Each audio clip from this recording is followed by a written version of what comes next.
Hey everybody, this is Eddie coming to you from gorgeous Flagstaff, Arizona. I'm up here at Buffalo Park getting my walk on. It's cold. I dropped the kids off at school. He's actually just planning on heading home, and I'm like, okay, I gotta do video. When am I gonna do video? Well, it's cold outside. Well, Eddie, you're gonna be sitting in front of the computer all day.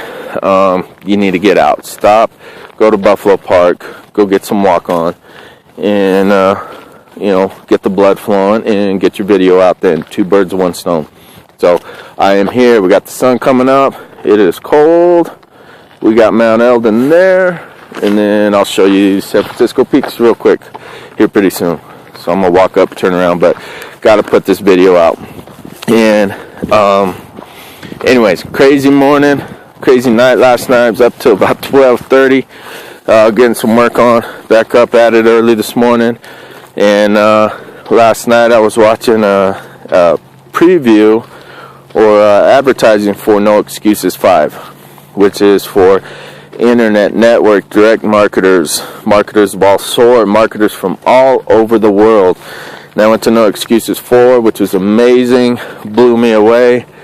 And they're coming up with No Excuses 5, setting the date, so on and so forth. But on the advertising, as it was going through, guess who I saw? I saw my business partner, my boy, my buddy, my fellow entrepreneur, Mr. J-Boom Legaard, and hanging with J-Bud and Tim Irway. So I had to give a big shout out to Jason J-Boom Legaard. The guy's all over the place. The guy is all over the place. And a lot of it has to do with his branding, which is, and we'll go into that another time. But got to give a shout out to my boy J-Boom, and the guy puts himself in position. He puts himself out there. He's not afraid to do crazy stuff and let loose and have fun. And I will admit, I've always been more of the serious type. I've always been more of a, what do you want to call it, introvert. Keep certain stuff in. And not express my full emotions, and that's just the way I was brought up, in a sense, with certain males in my life. And I'm not saying it's a bad thing, because it's helped me get through a lot of things, but I am learning to smile when I need to smile. I am learning to take pictures, because I hate the freaking camera. Somebody puts a camera at me, I always turn my head. Something I've always done. I like being on the back side of the camera, taking the pictures. So, why do I do that? Is it to become somebody I'm not? And the answer is yes.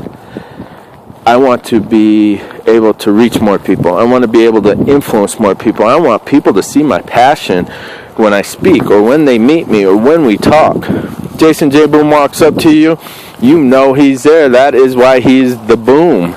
Because he brings it. He is passionate. He is not hype. The guy has a heart of gold. The guy is real. The guy busts his ass, and you get what you see. And he makes so many people smile. He makes people freaking want to push harder.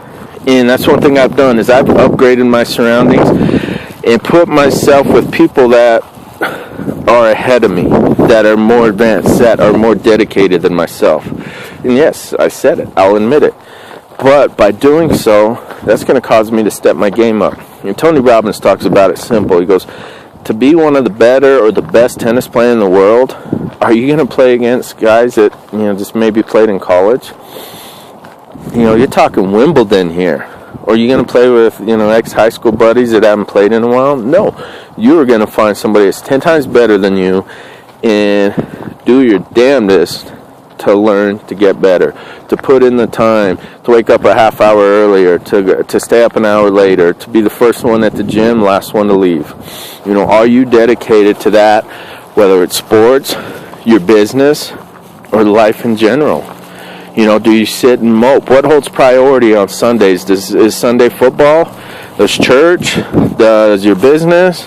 Does, your kids, your wife, your husband? And where is the value? And when I was younger, I always used to think, if I'm content and I'm happy, isn't that what matters? even if I'm non-productive.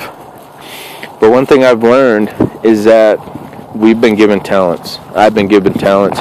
Every single one of you have been given talents. And if you're not using those talents, you're wasting them. You're doing a disservice not only to others, but to yourself. Those talents were given to you to shine. And some of you might be thinking, well, I got certain talents in communicating with people. I don't want to do videos, Eddie. I'm not telling you to do videos. How about counseling? How about having a job or starting a nonprofit where you communicate with people all over the world, or all over your town, or all over your state, or whatever, that can get the word out? Because there are people that cannot communicate. You know, I fought forest fires. I was a hot shot for 10 years, in wildland fire for 12 total. And there were some superintendents on hotshot crews that were excellent firefighters. I am talking, they knew their shit. They were good. But they had horrible crews because they were not good communicators. They weren't people. So they weren't people. And so you get the point. They did not know how to communicate. They acted one way. Granted, they knew fire, but it was very few that were attracted towards these leaders. And plain and simple, that's just how some people are. Some people are more introverts, some are more extroverts. Can it change? You know, why can it not if that's something you want to change? You know, I look at it this way. Tony Robbins talks about it each time. He says, think about the first time you had a drink of alcohol. Or think about, if you're a smoker, the very first time you had a cigarette. Did you take a puff, inhale, and go, oh, man, that was good. That was better than dark chocolate or strawberries dipped in dark chocolate? No, you start hacking, you start coughing. And then what do? Well, I know people like this for a reason, so you continue to inhale. You adjust the mindset to adapt to make it an enjoyable thing, you know. And that's the same when, sorry, I thought somebody creeping up on me. You know, we can discipline ourselves enough to like the taste of cigarettes. But it's hard to discipline ourselves to not like cigarettes. You know, so if you want to know if you can condition your mind, yes, you can. You know, can you condition your mind to wake up at 5 o'clock in the morning to stretch for 15 minutes, to allow the blood flow through your body? Are you disciplined enough to start changing your diet to adapt to different tastes of food, to get your pH balance up, to have more energy so you're not sluggish all the time? So where you can eat a meal, or you can out here and run, or go walk, and eventually start having good blood flow, good oxygen flow. So the thing is we can all change. We can all adjust. Is it an easy process? No. But what do you want?